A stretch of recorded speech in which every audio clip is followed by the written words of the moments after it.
নম্বরে আল্লাহ রাব্বুল আলামিন বলেন, ইন্নাহু মান ইউশরিক বিল্লাহি ফাকাদ হাররামাল্লাহু আলাইহিল জান্নাতা ওয়া মাওয়াহুন নার ওয়া মা লিয-যালিমিনা মিন আনসার। আল্লাহ বলেন, ইন্নাহু মান ইউশরিক বিল্লাহি ফাকাদ হাররামাল্লাহু আলাইহিল জান্নাহ। ও দুনিয়ার মানুষেরা, ভালো করে শুনে নাও, ভালো করে বুঝে নাও, তোমাদের মধ্যে যে বা যাহারা আমি আল্লাহর সাথে শিরক করবে তাদের জন্য আমি আল্লাহ জান্নাতকে হারাম করে দিছি। জোরে বলেন নাউজুবিল্লাহ। তাহলে এক নম্বরের উপকার হলো শিরক করলে জান্নাত হারাম হয়ে যায়। শিরক করলে কি হয়? আওয়াজ দিয়ে বলেন, শিরক করলে কি হয়? জান্নাত হারাম হয়ে যায়।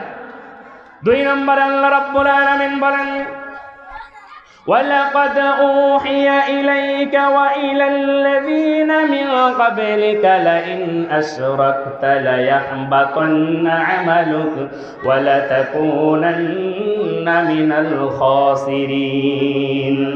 ও নবী, আপনার উপরে, আপনার পূর্বে যারা পৃথিবীতে এসেছে আমি প্রত্যেকের উপরে এই ওহী করেছিলাম, যদি তোমরা শিরক করো তাহলে তোমাদের জীবনের সকল ভালো আমলগুলো আমি আল্লাহ নষ্ট করে দেব। বলি নাউজুবিল্লাহ। আলোচনার পূর্বে কয়েকটি কথা, তা হলো এই যে আজকের এই সুন্দর আয়োজন, এটা আজকে আছে, আগামীকাল আর চাইলেও থাকবে না। দোকানে পাটে যারা বসে আছেন, দোকান আগামীকালও থাকবে, খেলার মাঠ, টেলিভিশন এটা আগামীকালও থাকবে, এই মাহফিল আগামীকাল থাকবে না। এই জন্য সকলকে অনুরোধ করছি আপনারা মেহেরবানি করে চলে আসুন।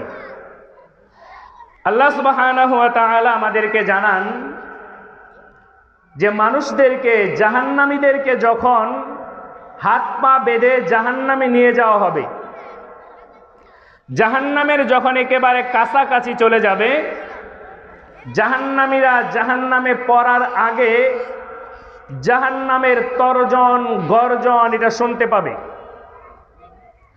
আল্লাহ রাব্বুল আলামিন বলেন, ইযা উলকু ফিহা সামিউ লাহা শাহীকান ওয়া হিয়া তাফুর তাকাদু তামাইয়াজু মিনাল গায়য কুল্লামা উলকিয়া ফিহা ফাওজুন সাআলাহুম খাযানাতুহা আলাম ইয়াতিকুম নাযীর ক্বালু বালা قد جاءنا فكذبنا وقلنا ما نزل الله من شيء إن أنتم إلا في ضلال كبير। আল্লাহ রাব্বুল আলামিন সূরা মুলক আমাদেরকে জানায়, অপরাধীদেরকে যখন হাত পা বেঁধে জাহান্নামের একেবারে পারে নিয়ে যাওয়া হবে, অপরাধীরা জাহান্নামের তর্জন গর্জন শুনতে পাবে, তা এতটাই ভয়ঙ্কর, তাকাদু তামাইয়াজু মিনাল গায়জ। আল্লাহ বলেন জাহান্নামের অবস্থা এমন হবে, জাহান্নাম রাগে গুসায় ফেটে পড়ার উপক্রম। জাহান্নামের পাহারাদার যে ফেরেশতারা জিজ্ঞাসা করবে, আলাম ইয়াতিকুম নাযীর, ও আল্লাহর বান্দারা, ও আল্লাহর বান্দিরা, তোমাদের জন্য দুনিয়ায় কি কোনো সতর্ককারী যায় নাই? এই জাহান্নামের ব্যাপারে ভয় দেখাবার জন্য কোনো নবী রাসূল আউলিয়া কেরাম যায় নাই? তোমাদের কি মসজিদের ইমাম সাহেবেরা, ওয়াজ মাহফিল থেকে বক্তারা এই জাহান্নামের ব্যাপারে সতর্ক করে নাই? আলাম ইয়াতিকুম নাযীর, কোনো সতর্ককারী কি আসে নাই?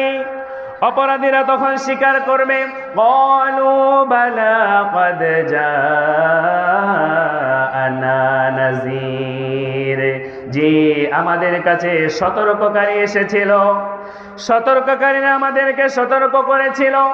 ফাকাযযাবনা ওয়া কুলনা মা নাযালাল্লাহু মিন শাই', যারা আমাদেরকে সতর্ক করেছিল জাহান্নামের ব্যাপারে, আমরা তাদেরকে মিথ্যাবাদী বলেছিলাম আর বলেছিলাম মা নাযালাল্লাহু মিন শাইইন ইন أنتم إلا في ضلال كبير। আল্লাহ কিছুই নাজিল করে নাই। আমাদেরকে যখন জাহান্নামের ব্যাপারে সতর্ক করা হতো, যারা করত তাদেরকে বলতাম তোমরা মিথ্যাবাদী, আল্লাহ কিছুই নাজিল করেন নাই। এবার এই জাহান্নামী ব্যক্তিরা জাহান্নামে যাওয়ার আগে স্বীকৃতি দেবে। যারা মাহফিলে আসে নাই তাদের জন্য মূলত এই আয়াতটা বলা। অপরাধীরা সেই দিন বলতে থাকবে, অকালু লাউ কুন্না নাসমাউ আও নাকিলু মা কুন্না ফি আসহাবিস সাঈর। যারা ধরা পড়ে যাবে অপরাধী, এরা বলতে থাকবে, অকালু লাউ কুন্না নাসমাউ, যদি আমরা শুনতাম। আমাদের এই গ্রামে মাহফিলের আয়োজন ছিল, মসজিদের ইমাম সাহেবেরা জুমার দিনে বক্তৃতায় আমাদেরকে সতর্ক করেছিল, লাউ কুন্না নাসমাউ, যদি আমরা শুনতাম, আও নাকিলু, এবং আকল দিয়ে বিবেক দিয়ে যদি আমরা চিন্তা করতাম, মা কুন্না ফি আসহাবিস সাঈর, তাহলে আজ এই সাঈর নামক জাহান্নামে আমাদের আশা লাগতো না। জোরে বলি নাউজুবিল্লাহ।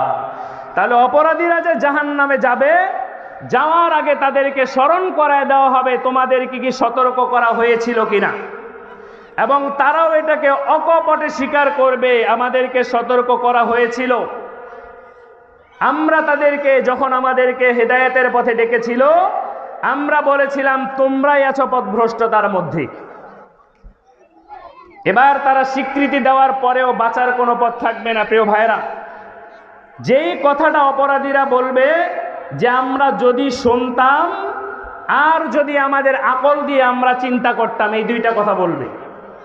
যদি শুনতাম আর আকল দিয়ে যদি চিন্তা করতাম, তাহলে এই জাহান্নামে আমাদের আশা লাগতো না। আজকের মাহফিলের আমার এই সংক্ষিপ্ত সময়ের আমার আলোচনার বিষয় হচ্ছে শিরক এবং বেদাত। পৃথিবীতে দুইটা পাপ আছে, যেই পাপ মানুষ করে নেকির কাজ মনে করে, কিন্তু দুইটাই ইসলামী শরিয়াতে জঘন্যতম পাপ। আমি আবার বলছি, আজকের আলোচনার উদ্দেশ্য এই না যে আপনারা কান শীতল করবেন আর আমার ব্যাপারে বলবেন যে না ছেলেটা বেশ চমৎকার আলোচনা করছে। জি না, আজকের আলোচনার বিষয় এটা না। আজকের আলোচনার বিষয়ে কয়েকটা জিনিসকে আপনাদের সামনে স্পষ্ট করে ধরা, যেন আপনারা বিবেক দিয়ে সেটাকে বিবেচনা করতে পারেন। যদি নাম ডাক কামাইতে হয় তাহলে দূরে যায় কামাবো, বাড়ির মানুষ সবাই চিনেন, এই আবার নাম করার কি আছে, কি বলেন? সবাই তো চিনেন, কিন্তু কয়েকটি কথা শুধু বলবো আপনাদের কাছে। পৃথিবীতে দুইটা পাপ আছে, তার একটার নাম হলো শিরক, একটার নাম হলো বেদাত। এই দুইটা পাপই মানুষ করে নেকের কাজ মনে করে, ভালো কাজ মনে করে, কিন্তু পৃথিবীতে এই দুইটা কাজ সবচাইতে বড় জঘন্য। যে ব্যক্তি মদ পান করে, সে মদ হালাল, এটা খেলে নেকি হবে, এটা খেলে সওয়াব হবে, এই আশায় কেউ মদ খায়? একটু আওয়াজ দিয়ে বলেন, এই আশায় কেউ মদ খায়? যে সুদ খায়, সে কি মনে করে যে সুদ খেলে সওয়াব হয়? সে সুদকে হারাম মনে করে, পাপের কাজ মনে করে। সে মদকে হারাম, পাপের কাজ মনে করে। গান সিনেমাকে হারাম, পাপের কাজ মনে করে। যেহেতু এটা পাপ মনে করে, তাই এটার জন্য সে তওবা করে। কখনো যদি তার বুঝ আসে, তাহলে এই পাপের জন্য সে তওবা করে।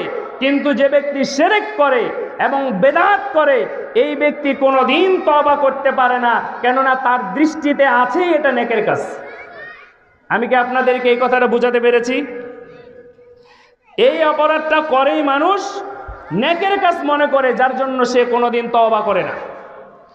আল্লাহ রাব্বুল আলামিন আমাদেরকে বলেন, وَإِذْ قَالَ لُقْمَانُ لِابْنِهِ وَهُوَ يَعِظُهُ يَا بُنَيَّ لَا تُشْرِكْ بِاللَّهِ إِنَّ الشِّرْكَ لَظُلْمٌ عَظِيمٌ।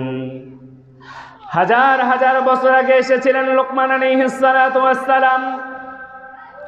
তার কলিজার টুকরা সন্তান আদমের সন্তানকে ডেকে বলেছিলেন, হে আমার কলিজার টুকরা সন্তান, আমার বাবা, হে আমার চোখের মনি, আমার সন্তান, লা তুশরিক বিল্লাহ, কোনদিন আল্লাহর সাথে শরীক করো না। কেন শরীক করবে না জানো? শরীক করবে না এই জন্য, ইন্নাশ শিরকা লাযুলমুন আযীম, কেননা পাপের জগতে শিরকের চাইতে বড় আর কোনো পাপ নাই। শিরক হলো সবচাইতে বড় জুলুম। আমরা মনে করি যারা রাষ্ট্র পরিচালনা করে শুধু তারাই জুলুম করে। আমরা মনে করি যে যারা চেয়ারম্যান মেম্বার শুধু তারাই জুলুম করে। জি না, মসজিদের ইমাম সাহেবও জুলুম করতে পারে, এই স্টেজে বসে বক্তাও জুলুম করতে পারে। কিভাবে? বক্তা সত্য জানে, সত্য বুঝে, সত্য যদি প্রচার না করে তাহলে সেও জালেম। সেও কি? জালেম।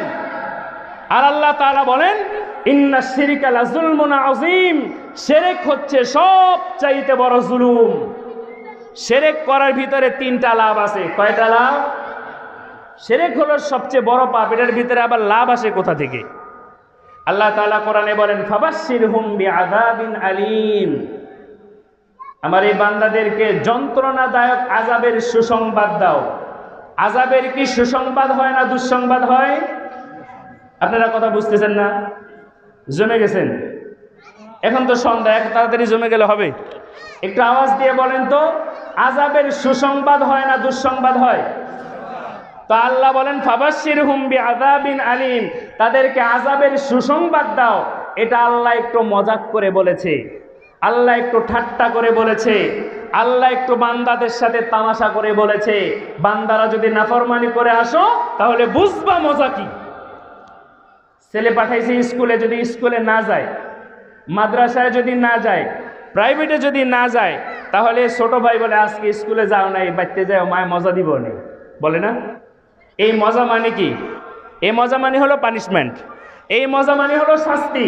আল্লাহ বলেন, ফাবাশশিরহুম বিআযাবিন আলীম, তাদেরকে যন্ত্রণাদায়ক আযাবের সুসংবাদ দাও।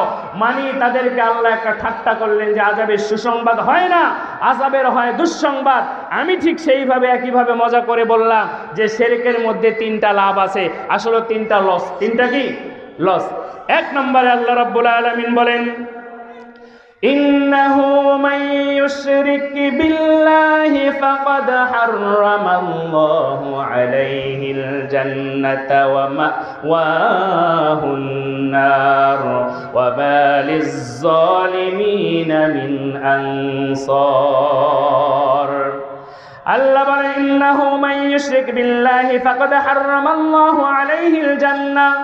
ও দুনিয়ার মানুষেরা, ভালো করে শুনে নাও, ভালো করে বুঝে নাও, তোমাদের মধ্যে যে বা যাহারা আমি আল্লাহর সাথে শিরক করবে তাদের জন্য আমি আল্লাহ জান্নাতকে হারাম করে দিছি।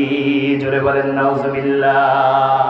তাহলে 1 নম্বরের উপকার হলো শিরক করলে জান্নাত হারাম হয়ে যায়। শিরক করলে কি হয়? আওয়াজ দিয়ে বলেন, শিরক করলে কি হয়? জান্নাত হারাম হয়ে যায়। 2 নম্বরে আল্লাহ রাব্বুল আলামিন বলেন, ওয়ালাকাদ উহিয়া ইলাইকা ওয়া ইলাল্লাযীনা মিন ক্বাবলিকা লাইন আশরাকতা লায়াহবাতান্না আমালুক ওয়া লাতাকুনান্না মিনাল খাসিরিন। ও নবী, আপনার উপরে, আপনার পূর্বে যারা পৃথিবীতে এসেছে আমি প্রত্যেকের উপরে এই ওহী করেছিলাম, যদি তোমরা শিরক করো তাহলে তোমাদের জীবনের সকল ভালো আমলগুলো আমি আল্লাহ নষ্ট করে দেব। বলি নাউজুবিল্লাহ। দ্বিতীয় লাভ হলো, একজন মানুষ তাহাজ্জুদ কাজা করে না, সোমবারে বৃহস্পতিবারে রোজাও ছাড়ে না, কোনো মানুষের কোনো হক কোনোদিন নষ্ট করে না, কিন্তু শিরক তার জীবনে মিশে আছে। আল্লাহ বলেন, এই শিরকের কারণে তোমার জীবনের সকল আমল বরবাদ হয়ে যাবে, নষ্ট হয়ে যাবে। বলি নাউজুবিল্লাহ।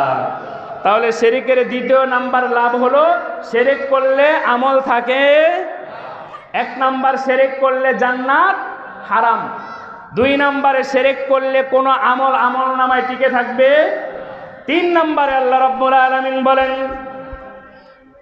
ইন্নাল্লাহা লা ইয়াগফিরু আন ইউশরাকা বিহি ওয়া ইয়াগফিরু মা দুনা যালিকা লিমান ইয়াশা।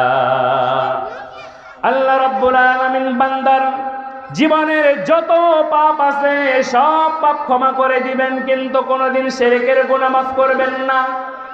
শিরক এমন একটা পাপ, এটার গুনাহ কোনোদিন মাফ হয় না। এবার প্রশ্ন করতে পারেন যে বাবা, শিরকের গুনাহ যদি মাফ হয় না হয়, তাহলে জীবনে যা শিরক করেছি তার উপায় কি? জিনা। হায়াতের জিন্দেগি যদি শিরককে চিনতে পারেন, শিরককে বুঝতে পারেন, হায়াতের জিন্দেগি থেকে যদি শিরকের ব্যাপারে তওবা করেন, তাহলে আল্লাহ রাব্বুল আলামিন মাফ করে দিবেন, কোনো অসুবিধা নাই। কিন্তু এই ব্যাপারটা হলো কিয়ামতের দিনে অনেক মানুষ কিয়ামতে উঠবে, অসংখ্য গুনাহ তার আমলনামায়, মদের গুনাহ, জেনার গুনাহ, সুদের গুনাহ, নামাজ না পড়ার গুনাহ, অসংখ্য গুনাহ নিয়ে উঠবে আল্লাহর দরবারে। যদি আমলনামায় শিরক না থাকে, আল্লাহ চাইলে ওই ভালো আমলের মধ্য থেকে কোনো একটা আমলের উসিলায় তার জীবনের গুনাহগুলো মাফ করে দিতে পারেন। যদি বলি সুবহানাল্লাহ। যে যত পাপী হোক না কেন, কিছু ভালো কাজ করে কিনা, এই কোনো একটা ভালো কাজ দেখে আল্লাহ মাফ করে দিতে পারেন। আপনারা হয়তো সবাই শুনেছেন ওয়াজ, বনি ইসরায়েলের একজন নারী যে নিজেকে টাকার বিনিময়ে বিক্রি করে দিত পতিতালয় মেয়ে। আল্লাহর নবী মেরাজে গিয়ে দেখেন একটা মেয়ে অত্যন্ত আনন্দেতে জান্নাতের নাজ নিয়ামতের ভিতরে ডুবে আছে। জিবরাইল আলাইহিস সালামকে বললেন, ভাই জিবরাইল, এই যে মেয়েটা জান্নাতে এত নাজ নিয়ামতের মধ্যে আছে, এর আমল কি? কি এমন ভালো কাজ করে সে এই জান্নাতে এলো? জিবরাইল আলাইহিস সালাম বলেন, ইয়া রাসূলুল্লাহ, ইয়া হাবিবাল্লাহ, এই মেয়েটার জীবনে তেমন ভালো কোনো আমল নাই। এই মেয়েটার জীবনে একটা আমল, একদিন মরুভূমির মধ্য দিয়ে, উত্তপ্ত রোদের মধ্যে দিয়ে তিনি রওনা করেছে। এমন সময় দেখে একটা কুকুর পানির পিপাসায় জিহ্বাটা এক হাত বের হয়ে গেছে, আশেপাশে কোনো পানি নাই, একটা কূপের দিকে যখন তাকায়, তখন কূপের ভিতরে পড়লে আর উঠতে পারবে না এটা বুঝতে পারে। আবার দূরে চলে যাবে, তাও হয় না। কুকুরটার এই পানির পিপাসা দেখে এই পতিতালয়ের মেয়েটার মায়া হয়েছে। অন্যার সাথে চামড়ার মোজা ভিজাইয়া কুকুরটাকে একটু পানি পান করাইছিল। শুধুমাত্র একটা কুকুরকে পানি পান করানোর কারণে তার জীবনের সকল পাপগুলো আল্লাহ মাফ করে দিয়েছে। জোরে বলে সুবহানাল্লাহ। এইরকম মানুষের জীবনে দুই একটা ভালো ভালো আমল থাকে, যার উসিলায় আল্লাহ সব মাফ করে দিবে। কিন্তু আমল নামায় যদি শিরক থাকে, তাহলে এই সুযোগ পাওয়া যাবে। আমার এই তিনটা পয়েন্ট কি আপনারা বুঝেছেন? এক নাম্বার, শিরক করলে জান্নাত হারাম, শিরক করলে জান্নাত হারাম। দুই নাম্বারে, শিরক করলে জীবনের সকল আমল বাদ হয়ে যায়। যত তাহাজ্জুদ, যত জিকির, যত কোরআন তেলাওয়াত থাক না কেন, শিরক আছে তো সব আমল বাদ হয়ে যাবে। তিন নাম্বারে, আল্লাহ সকল পাপ ক্ষমা করবেন, কিন্তু শিরক ক্ষমা করবেন না। এই শিরকের সাথে আমাদের পরিচিত হওয়া দরকার আছে কি নাই? একটু আওয়াজ দিয়ে বলেন, দরকার আছে কি না? এখন শিরক যদি আমার ভিতরে থাকে, মন খারাপ করবেন? যদি শিরক আমার নিজের ভিতরে থাকে, মন খারাপ করার কোনো সুযোগ আছে? যদি আমি বাঁচতে চাই, তাহলে শিরক আমাকে জানতে হবে, চিনতে হবে, শিরক মুক্ত জীবন গড়তে হবে। শিরকের মধ্যে দেখুন, একটা উদাহরণ দিলে আপনারা বুঝবেন। আপনারা বলেন তো, মক্কার কাফের মুশরিক আবু জেহেল, এরা আল্লাহ মানতো কি মানতো না? কেউ বলছেন, কেউ বলেন নাই, কেউ বলছেন যে কোনটা কইয়া পেছে গরম তা কম নাই ভালো। আচ্ছা, তো আবু জেহেল, উতবা, সাইবা, ওয়ালিদ ইবনে মুগিরা, যত মুশরিক ছিল সবাই আল্লাহ মানতো। সবাই কে তো আল্লাহ মানতো। আল্লাহ রাব্বুল আলামিন বলেন, ওয়ালা ইন সাআলতাহুম মান খালাকাস সামাওয়াতি ওয়াল আরদা লায়াকুলুন্নাল্লাহ। আল্লাহ রাব্বুল আলামিন বলেন, নবী আপনি কাফেরদেরকে জিজ্ঞাসা করেন, এই আসমান কে বানাইছে, এই জমিন কে বানাইছে, চন্দ্র সূর্য কে বানাইছে, এটা আপনি জিজ্ঞাসা করেন। জিজ্ঞাসা করার সাথে সাথে দেখবেন তারা জবাব দিবে, লা ইয়াকুলুন্নাল্লাহ। কে বানাইছে? এটা আবু জেহেলরা বলতো আল্লাহ বানাইছে। আবু জেহেলরা মানতো আল্লাহ এক, আবু জেহেলরা মানতো আল্লাহ সব কিছুর স্রষ্টা। আবু জেহেলরা মানতো আল্লাহ রাব্বুল আলামিন বৃষ্টি দেয়, পাহাড় পর্বত সব কিছু তার নিয়ন্ত্রণে। এরপরও তারা কেন মুশরিক? আবু জাহেলরা একটা জিনিস মানত না, তারা আল্লাহকে রব হিসাবে মানত ঠিক, কিন্তু আল্লাহ ছাড়া কারো কাছে চাওয়া যাবে না এটা তারা মানত না। আল্লাহ এটা মানত, কিন্তু আল্লাহ ছাড়া কোনো অলির কাছে, কোনো পীরের কাছে, কোনো মাজারের কাছে চাওয়া যাবে না এটা তারা মানত না। এবার আসেন, এই যে শীতের চরম মৌসুম চলে আসছে, বিভিন্ন জায়গায় বিভিন্ন দরবারে দরগায় মেলা হবে কি হবে না? এই মেলায় মুরিদান যারা আছে তাদেরকে যদি জিজ্ঞাসা করেন, ভাই আল আসমান কে বানাইছে, কার কথা বলে? একটু আওয়াজ দিয়ে বলেন, কার কথা বলে? জমিন কে বানাইছে, কার কথা বলে? তোমাকে কে বানাইছে, কার কথা বলে? যা জিজ্ঞাসা করবেন বলবে সব আল্লাহ বানাইছে। একেও যদি আপনি বলেন সব যদি আল্লাহ বানায়, সব যদি পূরণ আল্লাহ করে, তাহলে মাজারে কেন সিজদা দাও, মাজারে কেন চাও? লোকটা খুশি হবে না বেজার হবে? বুঝে গেলেন? কিন্তু সে কিন্তু একথা বলছে যে সব কিছু বানায় কে? যখনই বলছে সব কিছু যখন আল্লাহ দেয়, সব কিছু যখন আল্লাহ করে, তাহলে আল্লাহ ছাড়া পীরের পায়ে কেন চাও, মাজারে কেন চাও? এ কথা বললে সে আর খুশি হতে পারে? এটা হলো আবু জেহেলের ঈমান, এটা হলো আবু লাহাবের ঈমান। তারাও আল্লাহ মানত, কিন্তু আল্লাহ ছাড়া এই যে 360টা মূর্তি ছিল কাবা ঘরে, এদের কাছে চাওয়া যাবে না এটা তারা মানত না। এখন আমরা কি আবু জেহেলের ঈমান নেব না মুহাম্মদ সাল্লাল্লাহু আলাইহি ওয়াসাল্লামের ঈমান নেব? আবু জাহেলের ঈমান যদি বাদ দিতে হয় তাহলে প্রতিজ্ঞা করতে হবে জীবনে কোনোদিন কোনো মাজারে চাওয়া যাবে। আরো বক্তারা আপনাদেরকে সতর্ক করবে ইনশাআল্লাহ। আমি দু একটি প্রসঙ্গ বলে দিই। আল্লাহ রাসূল সাল্লাল্লাহু আলাইহি ওয়াসাল্লাম বলছেন, শিরকের যতগুলো প্রকার আছে তার ভিতর একটা হলো আত্তিয়ারা। তিয়ারা হলো কুলক্ষণ, সুলক্ষণ, এগুলো আমাদের একেবারে রন্ধ্রে রন্ধ্রে, শিরায় উপশিরায় ঢুকে গেছে। যেমন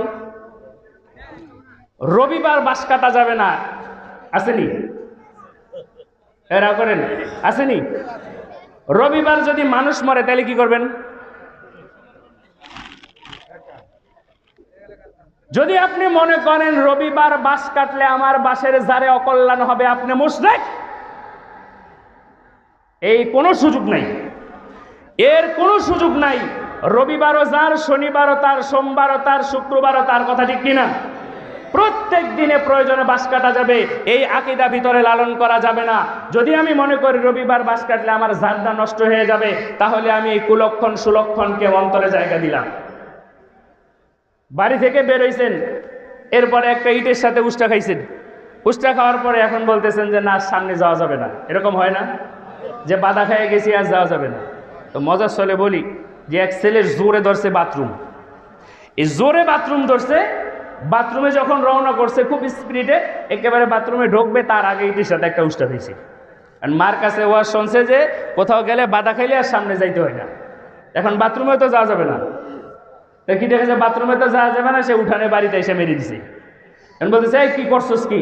বলছে তুমি তো শিখাইছিলা যে উষ্টা খাইলে কোথাও যাওয়ার সময় বাধা খাইলে আর সেই দিকে যাইতে হয় না। আরে তাই বলে কি বাথরুমেও যাওয়া যাবে না? কোথাও যাওয়ার সময় যদি বাথরুমে যাওয়ার সময় বাধা খাইলে বাথরুমে যাওয়া যায়, ওয়াজে আসার সময় যদি বাধা খাই ওয়াজে আসা যাবে কিনা? ব্যবসা প্রতিষ্ঠানে যাওয়ার সময় বাধা খাইলে যাওয়া যাবে কিনা? এরপরে আছে যে খালি কলস দিয়া কোথাও খালি কলস দেখা কোথাও যাওয়া যায় না। আছে না একটা কুসংস্কার? আমি এরকম ধরে ধরে বললে অনেকগুলো বলতে পারবো, এতগুলো বলার সুযোগ নাই। আমার চিঠি দেওয়া হয়ে গেছে অলরেডি, আমাকে অলরেডি চিঠি দেওয়া হয়ে গেছে। আমি শুধু আপনাদেরকে যেই বিষয়টাকে বলতে চাই, যত কুলক্ষণ আছে, যত সুলক্ষণ আছে, এটা করলে এটা হয় না, এটা করলে এটা হবে না। এবং আমরা একটা দোহাই দেই, ময়মুরব্বীরা বলছে, এরকম একটা কথা সমাজে আছে কিনা যে ময়মুরব্বীরা বলছে, ময়মুরব্বীদের কথা যদি কোরআন হাদিসের সাথে মিলে তাহলে ময়মুরব্বীর কথা মানা যাবে, ময়মুরব্বীর কথা যদি কোরআন হাদিসের সাথে মিলে না তাহলে ওটাকে ধরে টয়লেটের ভিতরে ছুঁড়ে ফেলতে হবে। এটাই ঈমান। কোনো ময়মুরব্বীর কথায় দিন চলে না, দিন চলে একজন ব্যক্তির কথায়, তিনি হচ্ছেন মুহাম্মদুর রাসূলুল্লাহ সাল্লাল্লাহু আলাইহি ওয়াসাল্লাম। আমরা দুইটা কথার উপর ঈমান আনছি। কয় কথা? লা ইলাহা ইল্লাল্লাহ মুহাম্মাদুর রাসূলুল্লাহ। এই লা ইলাহা ইল্লাল্লাহ হলো জীবনের চাওয়া পাওয়া যা কিছু আছে সব কার কাছে? আর এই চাওয়ার পদ্ধতিটা হবে মুহাম্মাদুর রাসূলুল্লাহ। নামাজ পড়ব আল্লাহর জন্য, কিন্তু এই নামাজের পদ্ধতিটা শিখাইবেন কে? মুহাম্মাদুর রাসূলুল্লাহ। যদি আমরা আল্লাহকে রব হিসেবে মানি, তাহলে মুহাম্মদ সাল্লাল্লাহু আলাইহি সাল্লামের আদর্শ অনুযায়ী আমাদের আমল করতে হবে। এই দ্বিতীয় নাম্বার পাপের নাম হলো বেদাত। বেদাত হলো এমন পাপ, যেই পাপগুলো মানুষ করে নেকি মনে করে, এবং এটা একটা, আমার সময় মনে শেষ হয়েছে না, 4 মিনিট আছে। বেদাত করার সময় মানুষেরা বলে যে অসুবিধা কি? বেদাত জায়েজ করার একটা পদ্ধতি হয়েছে, অসুবিধা কি? এই অসুবিধা করে করে আমরা বেদাত করতেছি। বেদাত করলে, শিরক করলে আল্লাহকে অপমান করা হয়, বেদাত করলে মুহাম্মদ সাল্লাল্লাহু আলাইহি সাল্লামকে অপমান করা হয়। দেখবেন ইমাম সাহেবরা যখন জুমার দিনে খুতবা দেয়, তখন একটা হাদিস সব সময় বলে, فإن خير الحديث كتاب الله وخير الهدى هدى محمد صلى الله عليه وسلم وشر الأمور محدثاتها وكل محدثة بدعة وكل بدعة ضلالة وكل ضلالة في النار। এটা দেখবেন প্রতিদিন জুমায় ইমাম সাহেবেরা বলে যে প্রত্যেক নতুন উদ্ভাবনীয় বিষয় হলো বেদাত, আর প্রত্যেক বেদাত পথভ্রষ্টতা, আর প্রত্যেক পথভ্রষ্টতার ফলাফল হলো জাহান্নাম। জোরে বলি নাউজুবিল্লাহ। আমি আপনাদেরকে আবার আমার এই কথাটা স্মরণ করায় দিতে চাই। শিরক করলে 3টা লস। শিরক করলে কয়টা লস? 1 নাম্বার জান্নাত হারাম, 2 নাম্বার আল্লাহ রাব্বুল আলামিন পিছনের আমলগুলো সব নষ্ট করে দেন, 3 নাম্বারে আল্লাহ রাব্বুল আলামিন সব গুনাহ মাফ করেন, শিরকের গুনাহ মাফ করেন না। আজকে আমার পরেও যারা আলোচনা করবেন তারা আপনাদেরকে শিরক সম্পর্কে বোঝাবেন। যদি আমার মতো ক্ষুদ্র মানুষও শিরক কোরআন এবং হাদিস থেকে বলি, তাহলে 2-2.5 ঘন্টা বলা যাবে। কিন্তু এখানে আমরা এলাকার অনেক